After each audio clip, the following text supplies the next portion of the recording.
Good evening, Oswego, and thanks for joining us. I'm Kevin Carr. And I'm Kimberly Chung. Tonight we begin with a story out of Oswego.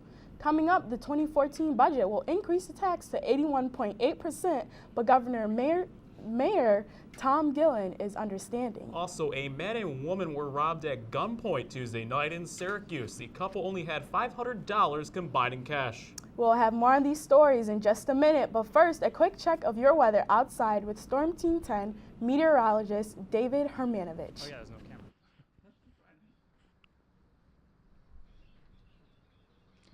Good evening, Oswego. I'm standing outside here at the campus center on the SUNY Oswego campus. It's a beautiful early December night. As you can see by our lovely graphic here, it's a clear night tonight, 37 degrees at the moment, though it feels a little bit cooler. It feels like at about the freezing point.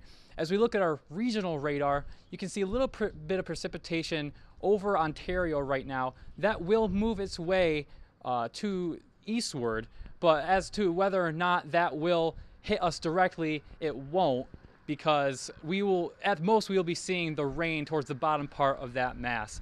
So tonight, low of 27, possible rain showers, but again, it's just a chance. I will be back later with your full Storm Team 10 weather forecast, but for now, let's head on back to the desk. For the 2014 budget, the tax increase is going to be 81.8%. Thomas Gillen, the mayor of Oswego City, said the average value of an Oswego home is $70,000. But with the tax increase, the value of houses will also increase. Gillen said, "We want to work with residents. I want to make sure residents understand what is going on. We are in a real tough spot." Oswego faces loss in revenue, rising costs of healthcare, as well as a low balance in its reserve fund. Common Council will vote on the proposal on December 23rd. Two people were robbed at gunpoint in Syracuse on Tuesday night. The robbery occurred on Burnett Park around 10:30 p.m. A tan Honda with 4 passengers pulled up to the couple and proceeded to rob them. Only one of the robbers had a gun. The robber with the gun pointed it to the woman's neck and forced her to hand over all of her valuable possessions. The suspects fled in the tan Honda in an unknown direction. If you have any information, please contact the Syracuse Police at 315-442-5222. Firefighters are still on the scene, putting out a massive fire at an onion farm in Granby, New York. Around 4:45 p.m. yesterday, the fire broke out at Sorbello & Sons Farm, destroying over 100,000 bags of onions. The destroyed onions have an estimated value of $1 million. When asked where he will go from here, Morris Sorbello said, "We'll manage some way, we'll do some things." 125 volunteer firefighters in 35 different departments were on the scene working to put out the fire. The cause is yet to be determined. 51-year-old Mark Ray, a retired Syracuse firefighter, has pled guilty to child pornography. He is expected to spend 7 years in prison. By pleading guilty, Ray avoided getting harsher charges. Prior to his arrest, the investigation was going on for 3 months. The DA's office said sheriff deputies raided Ray's home on June 6 and took a computer with video and images of child pornography. Ray has been a firefighter since 1987 and retired just 1 week before he was arrested. Mark Kerrigan, the city's most prolific sex offender, according to Syracuse Police Departments, was arraigned in city court today on separate charges. Kerrigan was already faced with various sex charges involving underage boys. Now Kerrigan is accused of writing checks and using credit cards as a woman he was taking care of. He is being held without bail on 22 charges. A special needs counselor in Camillus Group Home admitted to having oral sex with a 16-year-old girl. Markeem Chaplin, age 22, pleaded guilty to the felony and is expected to receive 10 years probation as well as sex offender status. The incident occurred at Toomey Residential and Community Service and Onondaga Community Service that houses at-risk individuals. Chaplin has recently been released as a part of a plea deal and is due for sentencing February 21st. Photographs of 2 females were released today who are suspected to have stolen items from locker rooms at Fayetteville Manlius High School. The photographs were taken from security cameras in the high school. Police department as well as the community are hoping someone recognizes the 2 females. The 2 females have stolen cash, cell phones, credit card, and other valuable items. If you have any information on the two suspects or additional information, please call 315-682-2212 or email tips@manliuspolice.org. Coming up after the break, the 911 tapes were released today from the Newtown shooting. And later, we'll be joined by David Hermanovich and Matt Drexler for your weather and sports updates. Stay tuned. You're watching WTOP 10 News.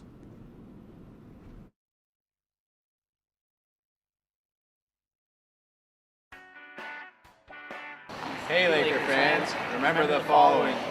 Be loud, be proud, be funny, be civil. Above all, be positive. We've cleaned up our act on the ice. Now it's your turn to clean up yours in the stands.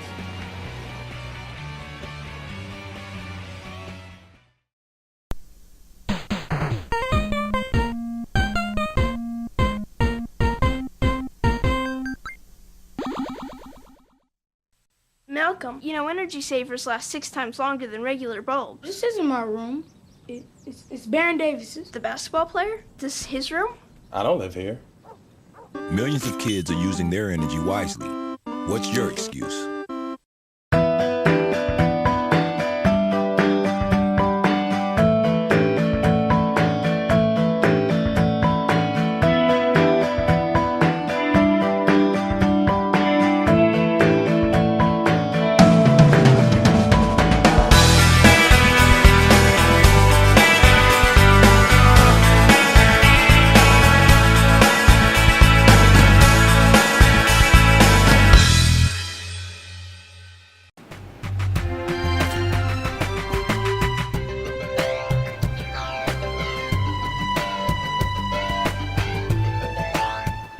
I got no balls for losing. Shocking drugs at road all the time. Just had a few drinks. Just can't be happening. Are we clear? Clear. We're just buzzed. Just buzzed? You didn't tell us that, sir.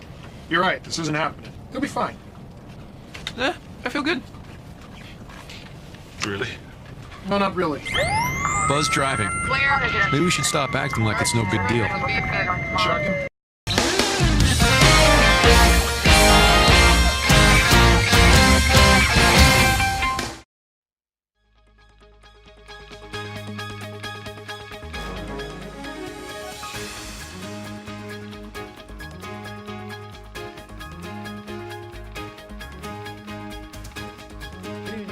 I'm your Storm Team 10 meteorologist, David Hermanovich. As we look at our current conditions outside of Campus Center at SUNY Oswego, as we can see, 37 degrees is the current, though it really feels like it's at the freezing point right now.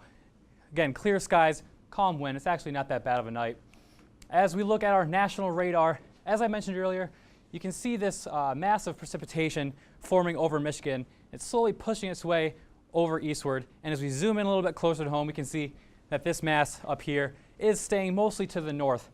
However, that's a little bit later. Sorry, state temperatures across the state. New York City is at 47 degrees right now. Glens Falls at 26. See a very large range of high and low temperatures for tonight.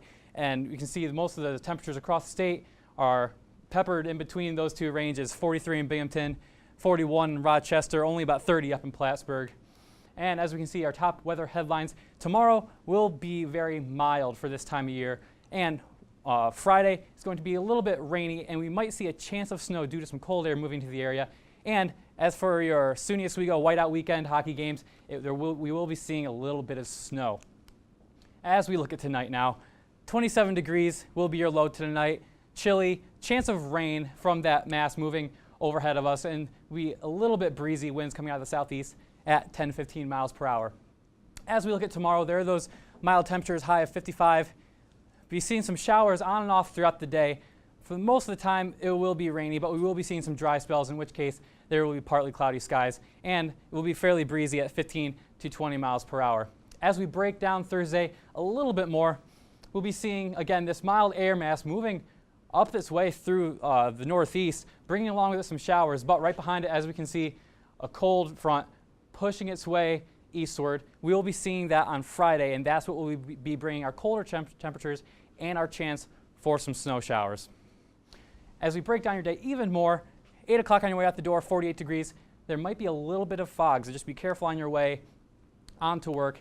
On your lunch break at noontime, 54 degrees, and there's that rain we were talking about. And we will be seeing our high of 55 in the afternoon. And on your way home, 51 degrees, cloudy skies. Might be one of those dry spells, but don't count out any bit of rain for tomorrow.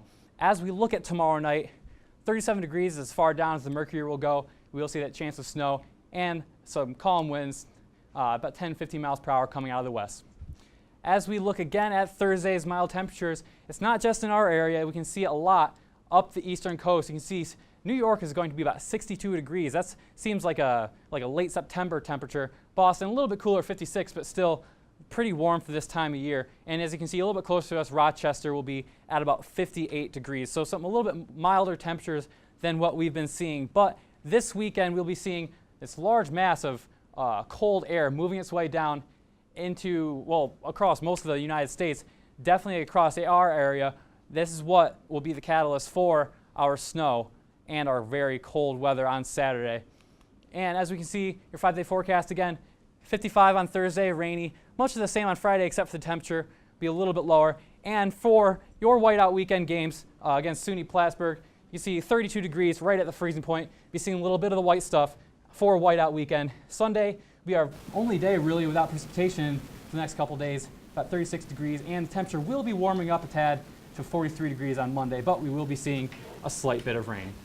So it looks like we get a warm December day. I guess we should enjoy that because we don't seem to get many of those too often in central New York. Yeah, it's really unseasonable that we're seeing temperatures in the mid-50s in early September, though probably the rain is probably going to ruin it for most people that want to get out and do some things. Well, you can't have everything. Thanks, Dan.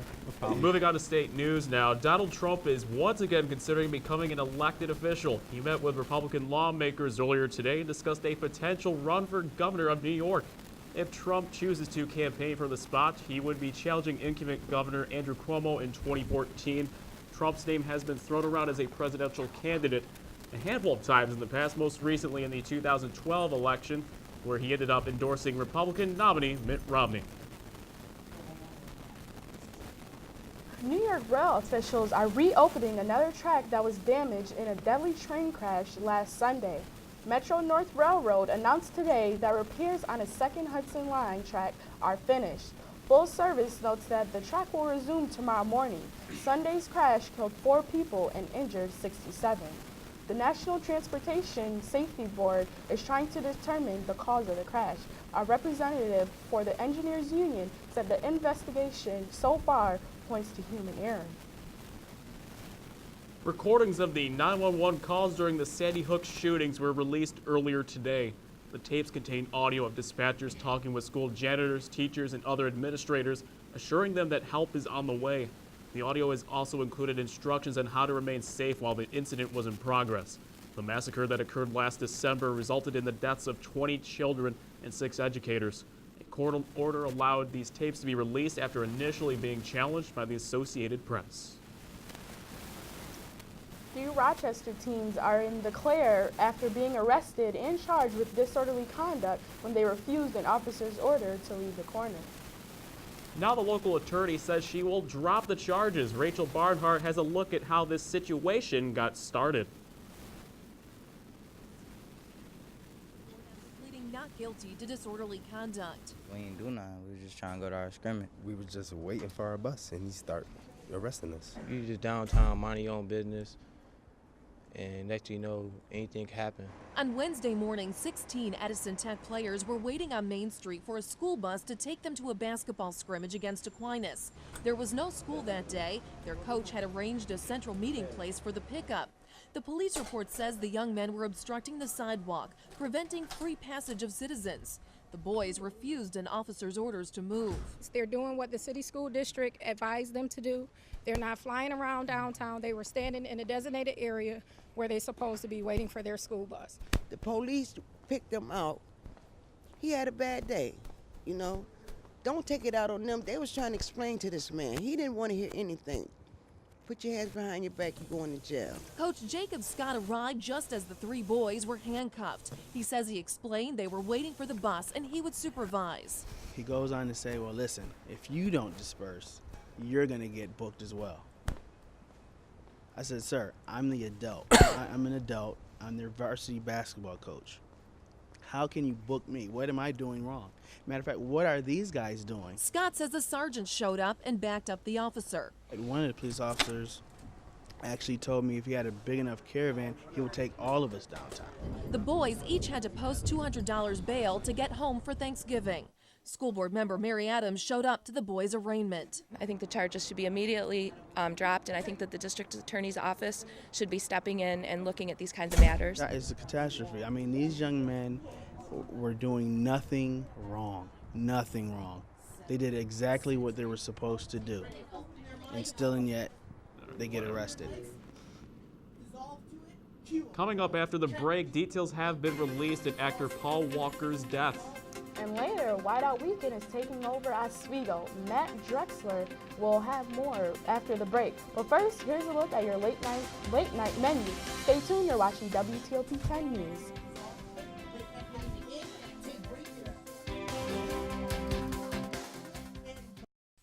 The forest is precious. One careless act caused by people and its beauty could be gone for a lifetime. Protect our friends in the forest. Only you can prevent wildfires.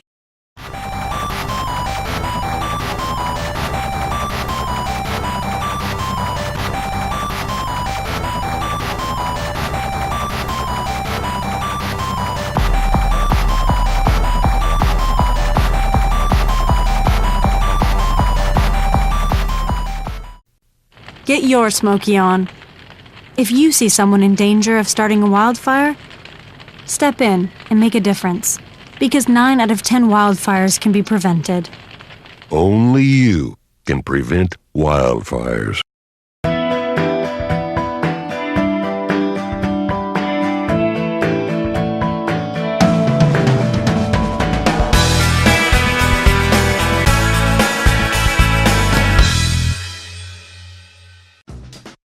The Hollywood View is back with a brand new season and a brand new look. Join me for non-stop Hollywood coverage news right here on WTOP 10 every Tuesday at 10:30 p.m. Hi, I'm CNN's Rob Marciano, and you're watching WTOP 10, your television station. Every night before the show, me and the guys, we like to loosen up a little bit. Blue, 42, hike! Every now and then, Dan likes to take it a little too far.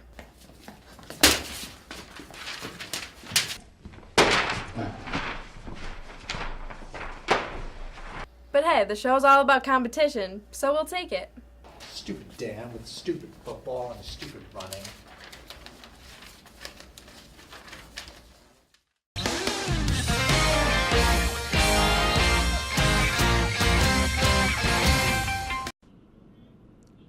Welcome back. A new video shedding new light on the death of actor Paul Walker. The Fast and Furious star and a friend were killed in a fiery crash this weekend.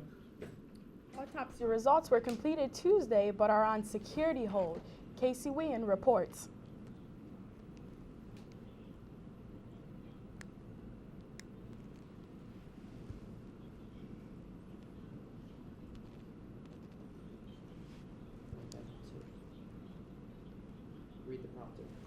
Syracuse University is planning on releasing even more tickets for a game.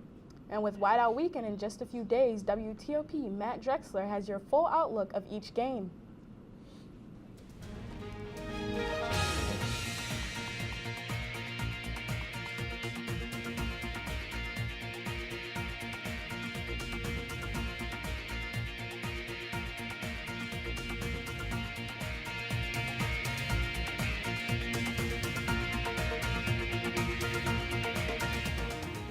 Oswego, I'm Matthew Drexler with your Oswego Sports Update. This Friday night, the Oswego men's ice hockey team will play SUNY Potsdam at the Campus Center Ice Arena as part of Whiteout Weekend.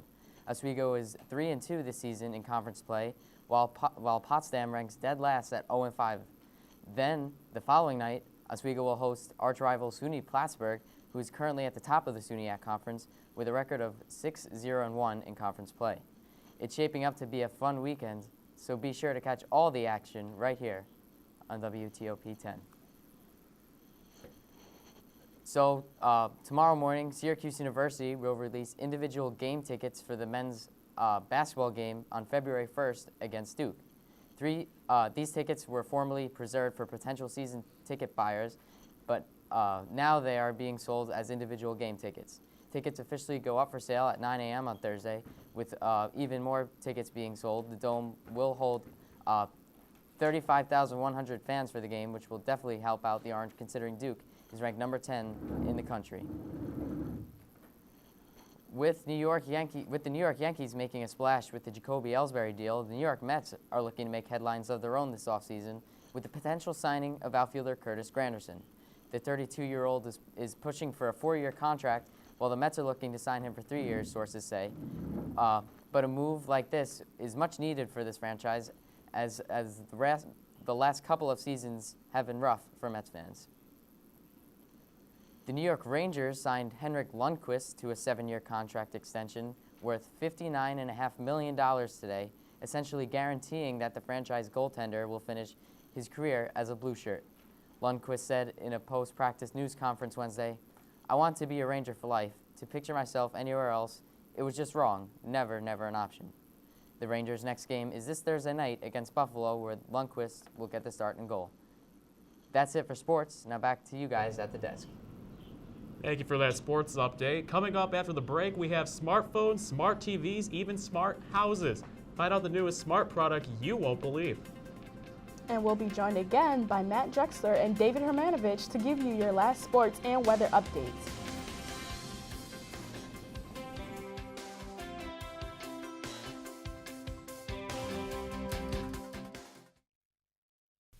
Get your Smokey on.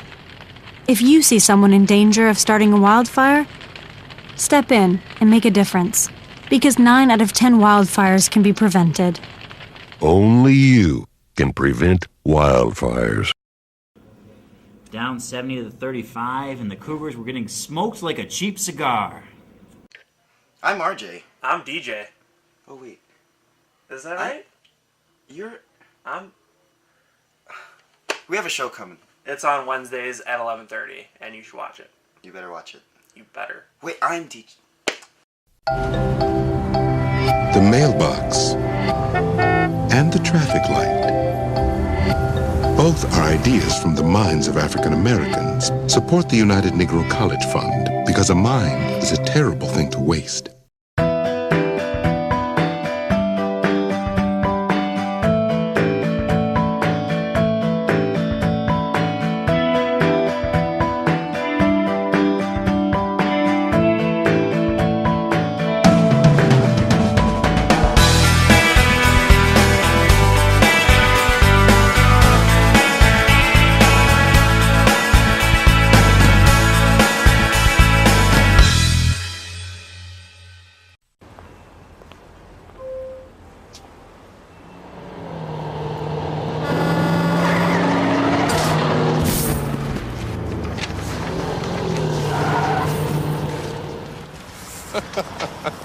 This can't be happening. This can't be happening. Of course it's not happening. Armored car.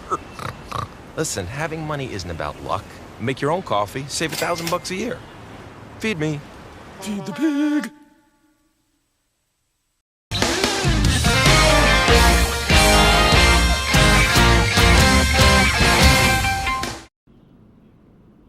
There was a bit of shock today as a meth lab investigation took underway on East 3rd Street in Oswego. We'll have a look at just what happened earlier today. It was a relatively calm Wednesday afternoon on East 3rd Street, except for a large barricade set up by both Oswego Police and the fire department. The reason? A meth lab investigation. Linda Clark lives on Syracuse Avenue, close to the location of the reported meth lab. She first heard the news on TV. It was quite alarming to me, so I came out and walked up in the neighborhood to see exactly where it was. Clark says she is concerned knowing that a meth lab was so close to her home. My daughter stands here on the corner to catch her bus every day, so it is a little alarming to me. Many neighbors are surprised that a meth lab existed in what they usually consider to be a quieter neighborhood. Tony Lawrence also lives on Syracuse Avenue, and hearing about a meth lab investigation was a bit of a surprise. It's a quiet neighborhood, I'll tell you right now. We have a great neighborhood normally. Yeah, it's not no other problems, really. But despite the commotion, neighbors are just happy to know that authorities were quick to action. I'm just once again happy that the police and the fire department were able to take care of it so professionally. And they have hopes that barricades like the one on East 3rd Street won't be necessary anytime soon. It's a very quiet neighborhood, and hopefully it won't happen again real soon around here.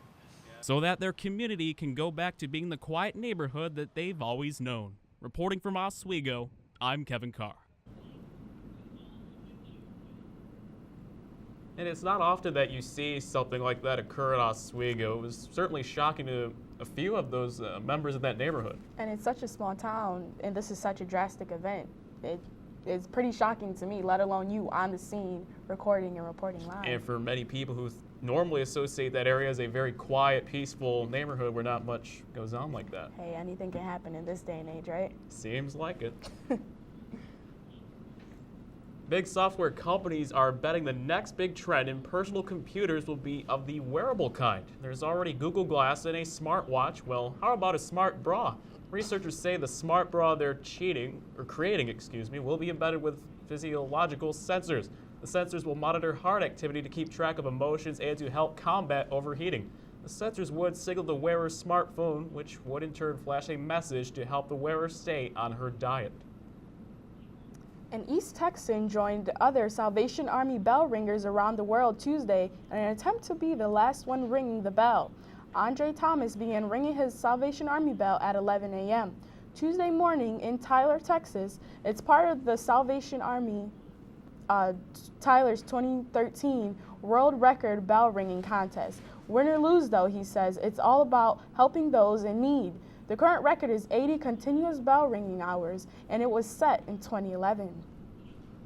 And before we say goodnight, here's one final look at your forecast with meteorologist David Hermanovich.